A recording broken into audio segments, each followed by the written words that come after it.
నమస్తే అండి. ఈరోజు మనము నాగర్ కర్నూల్లో ఉన్నాము. ఇక్కడ మన రెగ్యులర్ ఫాలోవరు, మన సబ్స్క్రైబర్ కూడా మన వీడియోలు చూసి డే 1 రోజు నుంచి కూడా మన వీడియోలు చూసి ఇంటి నిర్మాణం మొదలు పెట్టుకున్నారు. అయినా కూడా ఒక్కసారి మనతో చూపిద్దాము అనే ఆలోచనతోని తను మనని ఇన్వైట్ చేయడం జరిగింది. కొంచెం వీలు చూసుకొని టైం షెడ్యూల్ ప్లాన్ చేసుకొని ఈరోజు ఇక్కడికి రావడం జరిగింది. ప్రవీణ్ కుమార్ గారు, ప్రవీణ్ గారు అని మన రెగ్యులర్గా చూస్తూ ఉంటాడు. కాకపోతే ఈరోజు మనం రావడం వల్ల తనకు జరిగే హెల్ప్ కానీ తనకు జరిగే మెయిల్ కానీ ఏంటిదంటే, ఇక్కడ చూడండి అన్నీ బరాబరే ఫాలో అయ్యండి. మ్యాక్సిమము మంచిగా east facing, east road okay. కానీ ఇంటికి ఆ కిచెన్ చిన్నగా అవుతుంది అనే ఉద్దేశంతో బయటికి పెంచే ప్రయత్నంలో ఈ కన్స్ట్రక్షన్ బయటికి పెంచుదామని ఇక్కడ ఆల్రెడీ ఫౌండేషన్ వేసిండి ఇక్కడ దాకా. అంటే అప్పుడు ఏమవుతుందంటే, ఒకసారి చూపి, ఇది ఆగ్నేయం పిల్లర్, ఆగ్నేయం నుంచి ఇదంతా కిచెన్ ప్లాట్ఫామ్ కోసమని ఈశాన్యం పిల్లర్, అంటే పిల్లర్ పారు సమానమే గోడ ఉండాలి ఎప్పుడు. కానీ ఆగ్నేయంలా మన పిల్లర్ ఇక్కడ దాకా వచ్చినప్పుడు సేమ్ కంటిన్యూటీ ఈశాన్య పిల్లర్ అంటే ముందు గోడ మొత్తం ఈస్ట్కు ఈక్వల్గా ఉండాలి అంతే తప్ప ఇట్లా బయటికి ఓన్లీ కిచెన్ వరకు బయటికి పెట్టి తూర్పు ఈశాన్యం తగ్గించిన దోషం అవుతుంది. అప్పుడు ఏమైంది, దీనివల్ల 365 డేస్ ఈ ఇంటి లోపల అనారోగ్య సమస్యలు వస్తూ ఉన్నాయి ప్రాక్టికల్గా కూడా. కాబట్టి ఎట్టి పరిస్థితుల్లో ఇంటి బయటి గోడలన్నీ ఈక్వల్గానే ఉండాలి, స్క్వేర్ ఆర్ రెక్టాంగిల్. ఒక్క ఆగ్నేయం పెంచడం వల్ల ఏమవుతుంది, తూర్పు ఈశాన్యం తగ్గించిన దోషం అవుతుంది. ఒకసారి ఇట్లా తీసుకో, ఇట్లా చూపించండి. ఇటు చూడండి, తూర్పు మధ్యస్థానం సెప్టిక్ ట్యాంక్ ఇక్కడ వేసాడు, సూపర్. అందరు ఏం చేస్తారు, కిచెన్ ముంగట ఆగ్నేయ భాగంలో వేస్తారు. కానీ ఇతను మన వీడియోలు ఫాలో అవడం వల్ల చిన్న మిస్టేక్ లేకుండా పర్ఫెక్ట్ ప్లేస్లో వేసాడు. సెప్టిక్ ట్యాంక్ అనేది ఇట్లా నేను చెప్తా ఉంటాను కదా, తూర్పు మధ్యస్థానంలో ఉండాలని, ఇక్కడ అక్యురేట్గా ఉంది. సేమ్ అదేవిధంగా ఇంకా ముందుకు వస్తే ఇంకొకటి ఏంటంటే, కార్ పార్కింగ్ కోసం అని చాలామంది అటు ఇటు పిల్లర్ వేసి తర్వాత ఏంటంటే ఇది వెనకకి ఇగ్గి కడతా ఉంటారు. అంటే రేపు ఇక్కడ ఏంటంటే ఇక్కడ గోడ ఏం రాదు. ఇప్పుడు ఇక్కడ నుంచి ఇటు చూపి ఒకసారిగా. ఇప్పుడు మనం ఇది వెనకకి ఉండడం వల్ల ఏంది, వాయువ్యం పెరిగిన దోషం అవుతుంది. అంటే కన్స్ట్రక్షన్ అంతా ఎల్ షేపు, వాయువ్యము, మెట్లు పెరిగిన దోషం అవుతుంది. దీనికి రెమెడీ ఏంది, సార్ మన ప్లేస్ చిన్నగా ఉంది, కార్ పార్కింగ్ ఉండాలి, మాకు ఇంటికి ఎలాంటి వాస్తు దోషం ఉండద్దు అంటే రెమెడీ ఏంటంటే, ఈ 2 పిల్లర్ల మధ్యలో పైన ఆర్చ్ తీసుకోవాలి. ఇట్లా ఆర్చ్లా కట్టినప్పుడు ఇంటి నిర్మాణం అంతా స్క్వేర్ ఆర్ రెక్టాంగిల్ అవుతుంది. పైన ఒకసారి చూపి, ఆర్చ్ లాగా ఈ బీమ్ ఉంది కదా, ఈ బీమ్ కింద ఆర్చ్ కట్టినప్పుడు ఏమైందంటే ఇంటి మొత్తం రెక్టాంగిల్ షేప్గా మారుతుంది. ఇక్కడ ఆర్చ్ లేకుండా ఉన్నప్పుడు కూడా దోషమే, బీమ్ కిందకి వెళ్ళి నడకలాగా దోషం అవుతుంది. ఇక్కడ గోడ నన్ను ఉండాలి, లేదు సార్ మాకు కార్ పార్కింగ్ ఉండాలన్నప్పుడు ఆర్చ్ అన్న కట్టాలి. పైన ఆర్చ్ కట్టినప్పుడు కూడా అది మనకు దోషం లేకుండా ఉంటుంది. ఇది కంపల్సరీ నియమం. కావాలంటే మీరు సో మెనీ ఎవిడెన్స్ ఉన్నాయి నా దగ్గర, మీకు నెక్స్ట్ చూపించే ప్రయత్నం చేస్తూ ఉంటా. ఇక తప్పది అన్నప్పుడు మాత్రమే ఇక్కడ సంపు మనకి, ఎందుకంటే ఈయనకు ఉత్తరకాల స్థలం ఎక్కువ లేదు కాబట్టి ఇది కాంప్రమైజ్, ఇది ఒకటి మాత్రం కాంప్రమైజే.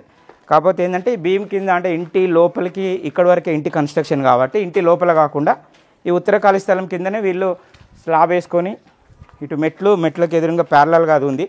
కాకపోతే ఏంటంటే సార్ వీలైనంత వరకు దీనికి ఎదురుగా గేట్ రాకుండా మీరు నిలబడ్డే ప్లేస్లో గేట్ పెట్టే ప్రయత్నం చేయండి. ఇటు ఉండద్దా సార్? ఇటు ఉంటే గొయ్యికి ఎదురుగా గేటు నడక కదా, నా వీడియోలో చెప్తా ఉంటాయి కదా. మళ్ళా కారు గేటు దీనికి ఎదురుగా వచ్చినప్పుడు గొయ్యికి ఎదురుగా గేటు అట్లా అవుతూ ఉంటుంది. దీనికి ఎదురుగా కూడా డోర్ కూడా రాకుండా చూసుకోవాలి మనం, దీనికి ఎదురు రాకుండా ఈ మధ్యలో వచ్చేటట్టు చూసుకోవాలి. ఎందుకంటే మళ్ళీ నడకకి ఎదురుగా గొయ్యి ఉండొద్దని నేను చెప్తా ఉంటాను క్లియర్గా. ఒకసారి వినండి సార్. నమస్తే సార్, నా పేరు ప్రవీణ్, నాగర్ కర్నూలు. నేను ఇల్లు కన్స్ట్రక్షన్ స్టార్ట్ చేసే ముందు 1 మంత్ 2 మంత్స్ నుంచి సార్ వీడియోలు ఫాలో అవుతూ ఉన్నాను. సో నాకు కొంచెం డౌట్ వచ్చింది. బేసిక్గా సార్ వీడియోలు చూసే కొన్ని ఫాలో అయ్యాను. మెయిన్గా ఇంకా కన్స్ట్రక్షన్ అయిన తర్వాత ప్రాబ్లం అవుతుందేమో ఒకసారి పిలుద్దామని సార్ని. మంచి ఆలోచన సార్, మీరు స్టార్టింగే పిలవడం వల్ల ఇప్పుడు మీరు ఆల్రెడీ ఆడ కిచెన్ ముందుకు కట్టి ఆగ్నేయం పెంచుకున్నాక పిలిస్తే నేను రేపు వచ్చినాక మళ్ళీ కూలగొట్టి నష్టమే కదా. ఇప్పుడు బేసిక్ లెవెల్ జస్ట్ ఫౌండేషన్ చేసారు, దాన్ని మనం యూటిలైజ్ చేసుకోవచ్చు, అనుకూలంగా మార్చుకోవచ్చు. అవసరం లేదు, బాగానే ఉంది ఎందుకని అన్నారు. అదే కన్స్ట్రక్షన్ చేసినాక మళ్ళీ కూలగొట్టడం అది మళ్ళీ డబుల్ ఎక్స్‌పెండిచర్ అవుతుంది. అది జస్ట్ బేసిక్ ప్రైమరీ నాలెడ్జ్ ఉన్న వాళ్ళు వచ్చినా రేపు చెప్తారు మీ ఇంటికి ఆగ్నేయం పెరిగింది అని చెప్తారు. అప్పుడైతే మీరు అనవసరంగా సఫర్ అవుతారు. ఎవరు వచ్చినా కూడా అయ్యో మళ్ళీ ఇల్లు ఆగ్నేయం పెరిగింది, తూర్పు ఆగ్నేయం పెరిగింది అని అప్పుడు ఇబ్బంది పడే కంటే ఇప్పుడే కట్టడానికి ముందే 1-2 సార్లు సెకండ్ ఒపీనియన్ తీసుకోవడం వల్ల ప్రశాంతంగా ఉండొచ్చు. నేను ఆల్రెడీ ఒక ఎక్స్పర్ట్తోని అడ్వైస్ తీసుకున్నాను, మీరు వాళ్ళకి చెప్పడానికి కూడా ఉంటుంది. మళ్ళీ మీరు కూడా నాకు కొంత వాస్తవ అవగాహన ఉందనుకున్నా కానీ నేను ఉంది కాబట్టి మీరు చక్కగా వీలైనంత వరకు చేశారు. కాకపోతే కిచెన్ చిన్నగా అవుతుంది అనే ఉద్దేశంతో మరి మీరు మేస్త్రి ఇన్ఫ్లుయెన్సా, ఇంట్లో వాళ్ళ ఇన్ఫ్లుయెన్సా పెంచాలని తూర్పాగ్నేయం పెంచే ప్రయత్నం చేశారు. ఇక్కడ ఒకసారి చూడండి, ప్లాన్లో కూడా ఇంజనీర్ ప్లాన్ కూడా ఇట్లా ఇవ్వకపోవడమే ఉత్తమము. ఎప్పుడు కానీ ఇక్కడ ఈశాన్యం పిల్లరు, ఇక్కడ ఆగ్నేయం పిల్లర్, ఈ పిల్లర్ పర్ నేనేమంటున్నా అంటే ఇక్కడ ఒక ఆర్చ్ కట్టమని చెప్తాను. ఇట్లా ఇక్కడ ఒక ఆర్చ్ పెట్టినప్పుడు ఇల్లు నిర్మాణం అంతా రెక్టాంగిల్ అవుతుంది. నెక్స్ట్ ఏంటంటే ఇగో దీనికి సమానంగానే ఉండాలి. ఇది పెంచిరు వీళ్ళు ఇట్లా, ఇక్కడ నుంచి ఇది బయటికి పెంచిరు, ఇది తప్పు. ఎప్పుడు కానీ తూర్పాగ్నేయం పెరిగిన దోషం అవుతుంది. దీనికి తూర్పాగ్నేయం పెరగదు, కంటిన్యూగా ప్యారలల్గానే ఉండాలి ఇల్లు మొత్తం. ఈ విధంగా రెక్టాంగిల్ షేపు ఇంటి నిర్మాణం ఉన్నప్పుడు ఎలాంటి నష్టం జరగదు. దీన్ని ఇంత కష్టపడి ఇంత ఖర్చు పెట్టి ఇంత కట్టి ఈ తూర్పాగ్నేయ పెంపు వల్ల అనుకున్న ఫలితం రాదు. Practically proved. కొన్ని వందల వేల ఇండ్లు తూర్పాగ్నేయం పెరిగిన ఇంట్లో ఇట్లా కన్స్ట్రక్షన్కు ఎల్ షేప్ ఉండొద్దు. ఒకవేళ ఇక్కడ కట్టింది అనుకో, ఈ ఖాళీ ప్లేస్ ఉంది, ప్లేస్ ఎక్కువ ఉన్నప్పుడు ఇంటి గోడ కంటకుండా ఈ తూర్పు కాంపౌండ్ వాళ్ళకి అంటకుండా వీళ్ళు కావాలంటే ఇట్లా కామన్ టాయిలెట్ కూడా వేసుకోవచ్చు. ఈ ప్లేస్ను యూటిలైజ్ చేసుకోవచ్చు. ఇక్కడ ఇంటి గోడ కంటద్దు, తూర్పు ఇంటి వాల్ కంటద్దు, ప్లస్ కాంపౌండ్ వాల్ కంటకుండా ఈ ప్లేస్ను మీరు పెద్దగా ప్లేస్ ఉన్నప్పుడు ఇక్కడ కిచెన్లా కూడా వాడుకోవచ్చు. ఈ ప్లేస్ను బయట నుంచి, లేదు అంటే ఒక కార్ షెడ్లా కూడా వాడుకోవచ్చు. లేదు అంటే ప్లేస్ తక్కువ ఉంది కాబట్టి ఈ గోడకు గ్యాప్ పెట్టి ఇక్కడ ఒక టాయిలెట్ పెట్టి ఇక్కడ ఒక డోర్ పెడితే ఒక కామన్ టాయిలెట్ కూడా యూజ్ అవుతుంది ఇంటి లోపల బదులు ఇక్కడ. ఈ విధంగా యూజ్ చేసుకోవచ్చు. ఎట్టి పరిస్థితిలా ఇట్లాంటి చిన్న చిన్న మిస్టేక్స్ చేసుకొని వెనుక ఇబ్బంది పడి రిజల్ట్ రాక బాధపడే కంటే కన్స్ట్రక్షన్ స్టార్టింగ్ స్టేజ్లో ఉన్నప్పుడే అవసరమైతే ఇంజనీరింగ్ ప్లాన్ ఇంకా ఆ మాత్రం కూడా లేకుండా కూడా చాలా రోజుల నుంచి రమ్మంటే కానీ మనకు టైం అడ్జస్ట్ కాక రాలేదు. ఓకే, వచ్చేసరికి వాళ్ళు ఆల్రెడీ దానికి ప్లింత్ లెవెల్ అయిపోయింది, కింద ఎక్స్టెన్షన్ కూడా వేశారు, దాని ఇబ్బంది ఏం లేదు. దాన్ని వాళ్ళు బయటికి అనుకూలంగా దీన్ని మార్చుకొని ఈ హైట్ను ఇక్కడ దాకా చేసుకోవచ్చు. చేసుకున్నప్పుడు మనకు ఇక్కడ ఆగ్నేయంలో ఎత్తుగా ఉండి ఈశాన్యం డౌన్, అది కూడా ప్లస్ పాయింటే. ఒక విషయం చూడండి, ఇటు ఆగ్నేయ పెంపే కాకుండా చాలా ఇక్కడ మనం ఈ పిల్లర్కి ఆర్చ్ పెట్టమని ఒకటి చెప్పినాం ఇక్కడ ఇంజనీర్ ఇచ్చిన ప్లాన్ల సొల్యూషను. అదేవిధంగా తూర్పాగ్నేయంతో పెంచిన దాన్ని తగ్గించుకోమని చెప్పినాము. ఇంకొకటి చాలామంది నన్ను అడుగుతున్నటువంటి ప్రశ్నకు సొల్యూషన్ కూడా ఇందులో ఉంది. దీన్ని మీరు ఒకసారి గమనించినట్లయితే ఎంతోమందికి ఉపయోగపడే వీడియో. ఎందుకంటే ఇది మాస్టర్ బెడ్రూమ్ ఇక్కడ ఉంది, జూనియర్ బెడ్రూమ్ ఇటు ఇచ్చారు. జనరల్గా అంతటా ఇది అంత పడమర వాల్.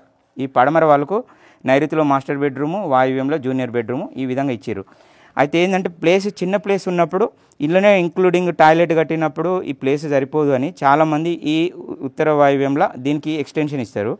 ఈ రూమ్లో కడితే జూనియర్ బెడ్రూమ్ చిన్నగా అవుతుందని ఈ దక్షిణ నైరుతి ఇస్తారు.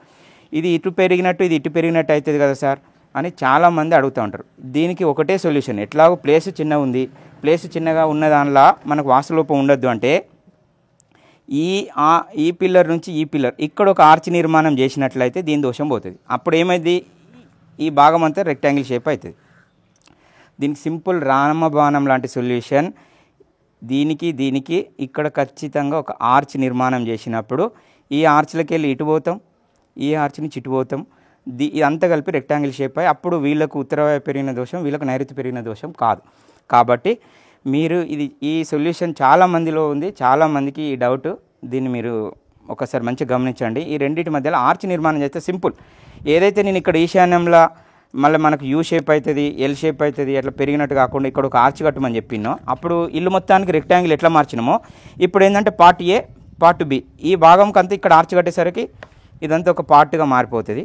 ఇదంతా ఒక పార్ట్ అంటే ఇండివిజువల్గా ఇంటి లోపల కూడా ఇదంతా కలిపి రెక్టాంగిల్ షేప్లో ఈ బెడ్రూమ్ కిటు ఇదంతా కలిపి ఈ అటాచ్ టాయిలెట్ ఉన్నప్పుడు ఇప్పుడు దోషం ఏమి ఉండదు. కాబట్టి దీన్ని గమనించండి, ఇలాంటి మిస్టేక్ లేకుండా కూడా చూసుకోండి. సెప్టిక్ ట్యాంక్ అయినా సరే, సంప్ అయినా సరే, ఓకే ఎవ్రీథింగ్ అంటే ఈ స్థలానికి అనుకూలమైన ప్లేస్లోనే ఉన్నాయి. కాకపోతే ఏంటంటే గేట్ అనేది ఈ రెండింటి మధ్యలో పెట్టాలి సార్, అంతే. సంపుకు ఉన్న ఇది ఉంది కదా ఇక్కడ, నేను నా కాళ్ళకి ఎదురుగానే అక్కడ ఒక పిల్లర్, ఆ పిల్లర్కి ఎదురుగా ఒక పిల్లర్, ఆ పిల్లర్కి ఒక ఎదురుగా పిల్లర్, ఈ గ్యాప్లో మాత్రమే అవసరమైతే మీరు స్లైడర్ గేట్ ఓపెన్ చేస్తే డిస్టర్బ్ అవుతుంది అనుకున్నప్పుడు స్లైడర్ పెట్టినాం అనుకో, వన్ సైడ్ అటు వెళ్ళిపోతుంది, ఆటోమేటిక్గా కారు ఈజీగా లోపలికి వస్తుంది.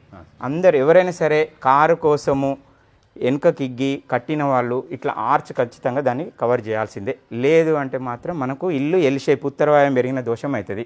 కొందరైతే ఆ పిల్లర్ కూడా లేకుండా కార్ పార్కింగ్ కోసం వెనుక గిగ్గుతూ ఉంటారు. నేను గత వీడియోలో కూడా చెప్పడం జరిగింది, ఎల్ షేప్ నిర్మాణం భూమి మీద అంటే ఇంటి లోపల ఉండద్దు ఎట్టి పరిస్థితుల్లో. పిల్లర్లన్నీ మంచిగా చక్కగా స్క్వేర్ ఆర్ రెక్టాంగిలే ఉండాలి. పిల్లర్లు బ్రహ్మాండంగా ఇంక్లూడింగ్ మెట్ల కింద పిల్లర్ వేసినందుకు దానికి సమానంగా ఈశాన్య పిల్లర్ కూడా వేసుకున్నాడు. మీరు చూడండి, వీడియోలు చూసి తనకు అవేర్నెస్ కలగడం వల్ల లాభం ఏం జరిగిందో చూసారా. అందరూ ఆడ మెట్ల కింద పిల్లర్ వేస్తే ఈడ ఈశాన్యంలో పిల్లర్ వేయరు, దీనికి ఎదురుగా పిల్లర్ వేస్తారు. అప్పుడేమైంది ఉత్తరవాయు పెంపు అవుతుంది. ఒకసారి చూపి అక్కడ మెట్ల కింద పిల్లర్ జూమ్లో తీసుకో, మెట్ల కింద పిల్లర్ ఉన్నప్పుడు దానికి ప్యారలల్గా కరెక్ట్ మెట్ల కింద ఉన్న పిల్లర్కు ప్యారలల్గా ఈ పిల్లర్ వచ్చింది కాబట్టి ఎలాంటి దోషం ఉండదు. ఇల్లు మొత్తం రెక్టాంగిల్ షేప్గా మారిపోయింది, ఇంక్లూడింగ్ స్టేర్స్. కాబట్టి ఎవ్రీథింగ్ పర్ఫెక్ట్. మీరు దీని మీద ఫోకస్ చేసినందువల్ల మీకు లాభమే తప్ప నష్టం ఏమి ఉండదు. సార్ రావడం వల్ల నాకు ఒకటి మెయిన్గా ఆగ్నేయ పెంపు అనేది తెలిసింది. కన్స్ట్రక్షన్ అయిన తర్వాత నేను భారీగా నష్టపోయేవాడిని. సార్ రావడం వల్ల చాలా సంతోషం. వాస్తుని నమ్మడం వల్ల ఏం లాభం జరుగుతుంది అనేది మనం మరింత సొసైటీకి ఇప్పుడు ఇన్ని రోజులు బోర్డు మీద గీసి చూపించినాం. ఫీల్డ్ మీదకి వెళ్ళినప్పుడు కొందరు ఏంటంటే మాట్లాడడానికి వాయిస్ ఓవర్ వేయడానికి మొహమాట పడడం, అయ్యో నేను వాస్తు ఎంచుకున్నాను 10 మందికి తెలిస్తే అది నాకేమైనా ఇబ్బంది అయితే. ఒక దగ్గరికి వెళ్ళినాం సార్, ఇల్లు వాస్తు మార్పులు ఒక 1 year బ్యాక్ మనని పిలిచి వాస్తు మార్పులు చేసుకున్నారు. కట్టిన ఇల్లుకే ఉత్తరవాయు లోపం ఉంటే అది తీసేసుకోండి, మీరు ప్రశాంతంగా ఉంటారని చెప్పినాం. మళ్ళీ 1 year తర్వాత నాకు ఫోన్ చేశారు, సార్ బాత్రూమ్ తీసేయమన్నారు, ఉత్తర వాయువ్యంలో తీసేసినాము, 100% రిజల్ట్ ఉన్నాయి సార్, మళ్ళీ మీరు ఒకసారి సెకండ్ విజిట్కి రండి సార్, నెక్స్ట్ ఇంకేమన్నా ఎక్కడ వేసుకోవాలి దాన్ని తీసి ఇంకొకటి కామన్ టాయిలెట్ వేయాలి, కొంచెం సంపు మార్చుకోమన్నారు కదా, రండి అంటే వెళ్ళినాం. 100% రిజల్ట్ వచ్చింది. వాళ్ళు మంచిగా వాయిస్ ఓవర్, సార్ వాస్తవమే సార్ మాకు రిజల్ట్ వచ్చింది, 100% మాకు వాస్తు మీద నమ్మకం కలిగింది, అందుకే కదా సార్ మళ్ళీ మిమ్మల్ని రెండోసారి పిలిచినాం అన్న. తీరా వాయిస్ ఓవర్ అంటే ఇవ్వడానికి తీసుకుని, సార్ ఒకవేళ మా రిలేటివ్స్లా ఈ వీడియో చూస్తే మనం వాస్తు ఎంచుకున్నాం, వాస్తు లోపంతో ఇబ్బంది పడ్డాము అని ఎక్కడ తెలుస్తుందో అని మళ్ళీ వెనుకకు తీసుకున్నారు. సరే వాళ్ళ ఇష్టము. సొసైటీలో 10 మందికి మన వల్ల మేలు జరగాలనుకునే వాళ్ళు వాయిస్ ఓవర్ ఇస్తారు. దానివల్ల ఏంటంటే ఈ మిస్టేక్ ఇంకొకరు చేయకుండా, ఇప్పుడు ఇక్కడ చిన్న మిస్టేక్ మేము ఐడెంటిఫై చేసినాం కాబట్టి ఇది ఇంకెక్కడన్నా ఎవరైనా చేసుకుంటే కూడా వాళ్ళు సవరించుకుంటారు ఇనిషియల్ స్టేజ్లో. దానివల్ల సొసైటీకి నేనే కాదు మీరు కూడా మేలు చేసిన వాళ్ళు అవుతారు. కాబట్టి వీలైనంత వరకు సొసైటీకి మీరైనా నేనైనా మంచి చేసే ప్రయత్నంలో ఇదొక భాగమే. ఈ ఫీల్డ్ విజిట్, ఫీల్డ్ వీడియోలు షూట్ చేసి ఇవ్వడం సార్. Thank you sir. నా వీడియోలు కనుక మీకు నచ్చినట్లయితే లైక్ చేసి మీ బంధుమిత్రులందరికీ షేర్ చేయండి. దానివల్ల ఏంటంటే మిస్టేక్లు ఉన్న వాళ్ళు కూడా వాళ్ళు సరి చేసుకుంటారు, దానివల్ల మీకు కూడా బ్లెస్సింగ్స్ వస్తూ ఉంటాయి. ఇంకో విషయం ఏంటంటే నా వీడియోలను వేలల్లో లక్షలలో పోయి 1 కోటి వ్యూస్ కూడా దాటి 1.5 కోటి వ్యూస్కి రీచ్ అయింది.